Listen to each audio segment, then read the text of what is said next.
नमस्कार दोस्तों, only एसकेएमई YouTube channel में आप सभी का स्वागत है। और आज के इस वीडियो में हम लोग देखने वाले हैं एसकेएमई यूजी सेमेस्टर 4 जो कि आपका पेपर है, यानी कि बीएससी 2 जो है, इसमें आपका सब्जेक्ट है इन्वायरमेंटल स्टडीज, यानी कि शॉर्ट में बोले तो ईवीएस।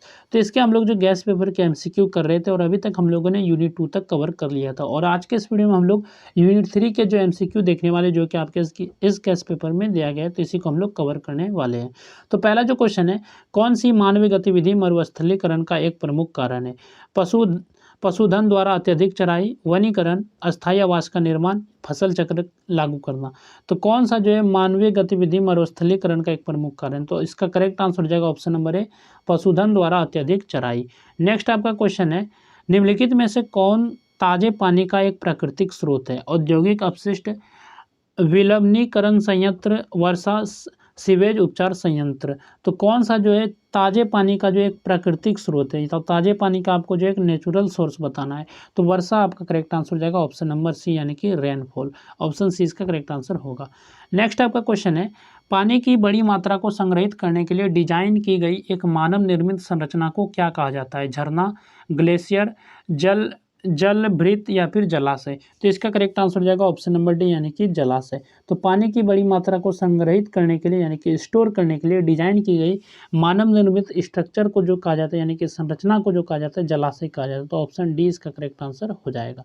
नेक्स्ट आपका क्वेश्चन है, विश्व स्तर पर ताजे पानी का सबसे बड़ा प्रतिशत किस उद्देश्य के लिए उपयोग किया जाता है? कृषि, सिंचाई, मनोरंजन, घरेलू उपयोग या फिर औद्योगिक उपयोग। तो इसका जो करेक्ट आंसर हो जाएगा ऑप्शन नंबर आपका जो है ए सही हो जाएगा, यानी कि कृषि सिंचाई। तो कृषि सिंचाई आपका करेक्ट आंसर हो जाएगा ऑप्शन नंबर ए।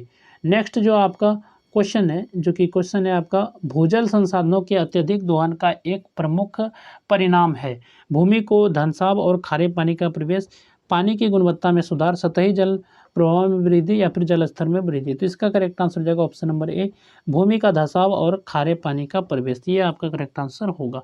नेक्स्ट आपका क्वेश्चन है, गंभीर बाढ़ का एक सामान्य पर्यावरणीय प्रभाव क्या है? प्राकृतिक वनस्पति की बहाली, सभी क्षेत्रों में मिट्टी की उर्वरता में वृद्धि, नदी प्रवाह में दीर्घकालिक कमी, ताजे पानी के स्रोतों का संदूषण। तो इसका करेक्ट आंसर हो जाएगा ऑप्शन नंबर डी, यानी कि ताजे पानी के स्रोतों का संदूषण। तो गंभीर बाढ़ का जो एक सामान्य पर्यावरणीय प्रभाव क्या है? तो ताजे पानी के स्रोतों का संदूषण, ये इसका जो है पर्यावरणीय प्रभाव है। नेक्स्ट जो आपका क्वेश्चन है, निम्नलिखित में से कौन एक गैर नवीकरणीय ऊर्जा स्रोत है? जल विद्युत, कोयला, पवन ऊर्जा, सौर ऊर्जा। तो इसका करेक्ट आंसर हो जाएगा ऑप्शन नंबर बी, यानी कि कोयला। तो कोयला जो आपका गैर नवीकरणीय ऊर्जा स्रोत का जो है एक उदाहरण है। नेक्स्ट जो आपका क्वेश्चन है, निम्नलिखित में से कौन एक वैकल्पिक ऊर्जा स्रोत का उदाहरण है? पेट्रोलियम, भूतापीय ऊर्जा, परमाणु ऊर्जा के लिए यूरेनियम, प्राकृतिक गैस। तो इसका करेक्ट आंसर हो जाएगा ऑप्शन नंबर बी, यानी कि भूतापीय ऊर्जा। तो निम्नलिखित में से कौन सा एक जो वैकल्पिक ऊर्जा स्रोत का उदाहरण है? तो भूतापीय ऊर्जा एक वैकल्पिक ऊर्जा स्रोत का उदाहरण है। नेक्स्ट आपका क्वेश्चन है, कौन सी प्राकृतिक आपदा अक्सर लंबे समय तक अपर्याप्त वर्षा से जुड़ी होती है? ज्वालामुखी विस्फोट, भूकंप, सूखा या फिर सुनामी। तो इसका करेक्ट आंसर हो जाएगा ऑप्शन नंबर सी, सूखा। तो सूखा जो यह जो आपका प्राकृतिक आपदा है, जो अक्सर लंबे समय तक अपर्याप्त वर्षा से जुड़ी होती है। तो ऑप्शन सी इसका करेक्ट आंसर हो जाएगा सूखा। नेक्स्ट आपका क्वेश्चन है, भूमि को रेगिस्तान जैसे बंजर क्षेत्रों में बदलने की प्रक्रिया को किस रूप में जाना जाता है? वनीकरण, मरुस्थलीकरण, शहरीकरण या फिर यूट्रेफिकेशन।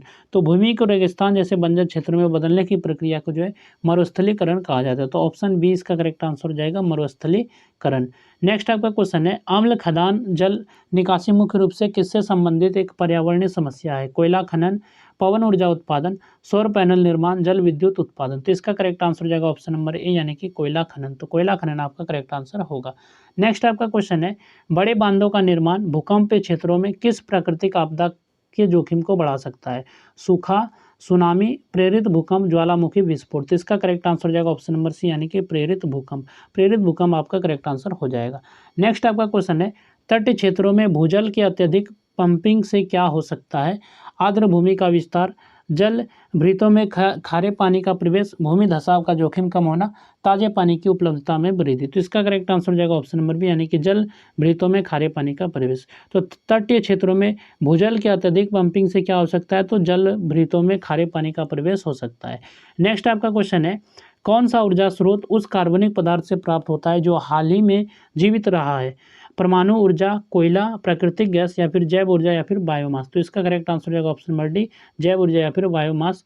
तो ये जो है ऊर्जा स्रोत जो उस कार्बनिक पदार्थ से प्राप्त होता है जो हाल ही में जीवित रहा है। ठीक है, नेक्स्ट आपका क्वेश्चन है, भारत का कौन सा क्षेत्र अपनी शुष्क, अर्ध शुष्क जलवायु और साझा नदियों पर निर्भरता के कारण पानी की कमी और अंतर्राज्यीय जल विवादों के प्रति विशेष रूप से संवेदनशील है? ओडिशा के तटीय क्षेत्र, गंगा के मैदान, दक्कन का पठार, उत्तर पूर्व भारत। तो इसका करेक्ट आंसर हो जाएगा ऑप्शन नंबर सी यानी कि दक्कन का पठार। तो दक्कन का पठार जो है अपनी शुष्क और अर्ध शुष्क जलवायु और साझा नदियों पर निर्भरता के कारण पानी की कमी और अंतर्राज्यीय जल विवादों के प्रति विशेष रूप से जो है संवेदनशील है।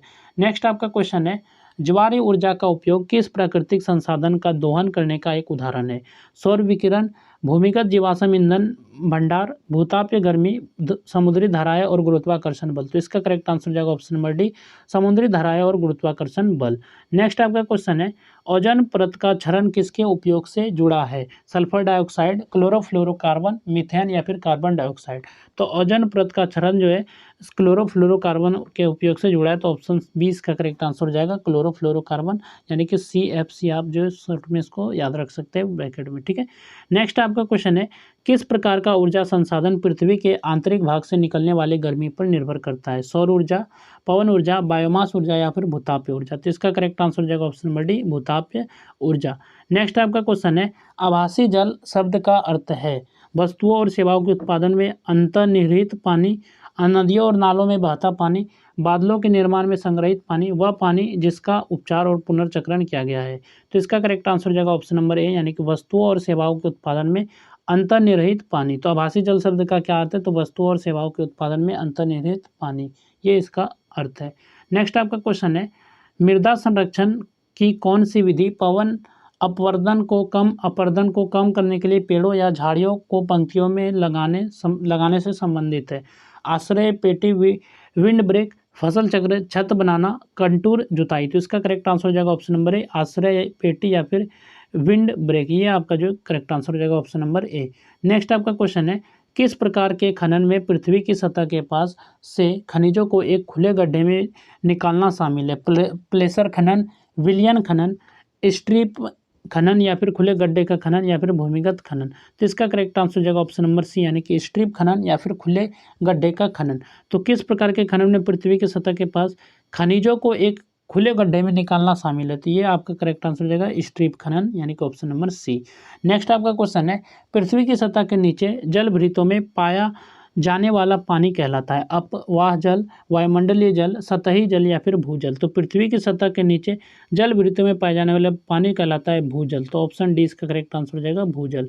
नेक्स्ट आपका क्वेश्चन है, कौन सा नवीकरण ऊर्जा स्रोत सूर्य द्वारा पृथ्वी की सतह के असमान तापन पर यानी कि असमान तापन पर निर्भर करता है? भूतापीय ऊर्जा, जल विद्युत शक्ति, पवन ऊर्जा, बायोमास ऊर्जा। तो इसका करेक्ट आंसर हो जाएगा ऑप्शन नंबर सी यानी कि पवन ऊर्जा। तो यह आपका करेक्ट आंसर हो जाएगा। नेक्स्ट आपका क्वेश्चन है, कौन सा शब्द भूजल के अत्यधिक निकासी के कारण भूमि के धीरे धीरे धंसने की प्रक्रिया को संदर्भित करता है? मरुस्थलीकरण, द्रवीकरण, अपरदन या फिर भूमि धसाव। तो इसका करेक्ट आंसर हो जाएगा ऑप्शन नंबर डी, भूमि धसाव आपका करेक्ट आंसर हो जाएगा। नेक्स्ट आपका क्वेश्चन है, कौन सा गैर नवीकरणीय ऊर्जा स्रोत प्राचीन समुद्री जीवों के अवशेषों से बनता है? यूरेनियम, भूतापीय, कोयला, प्राकृतिक गैस। तो इसका करेक्ट आंसर हो जाएगा ऑप्शन नंबर डी यानी कि प्राकृतिक गैस। तो यह आपका करेक्ट आंसर हो जाएगा। नेक्स्ट आपका क्वेश्चन है, कौन सा शब्द अपनी उत्पादक क्षमता को बहाल करने के लिए निम्नलिखित भूमि में सुधार की प्रक्रिया का वर्णन करता है?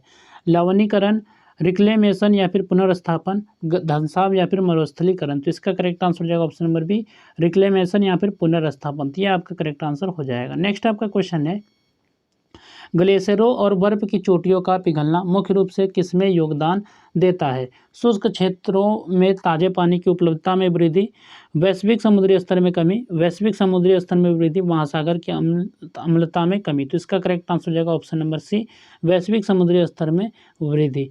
नेक्स्ट आपका क्वेश्चन है, कौन सा वैकल्पिक ऊर्जा स्रोत मीथेन या इथेनॉल का उत्पादन करने के लिए जैविक कचरे और बायोमास का उपयोग करता है? जैव ईंधन, सौर फोटोवोल्टिक्स, भूतापीय ऊर्जा या फिर हाइड्रोजन ईंधन सेल। तो इसका करेक्ट आंसर हो जाएगा ऑप्शन नंबर ए यानी कि जैव ईंधन। ये आपका करेक्ट आंसर हो जाएगा।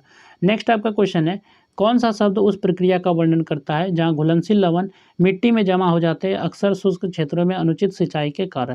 तो इसका करेक्ट आंसर हो जाएगा ऑप्शन नंबर सी, यानी कि लवणीकरण। तो ये आपका करेक्ट आंसर हो जाएगा लवणीकरण।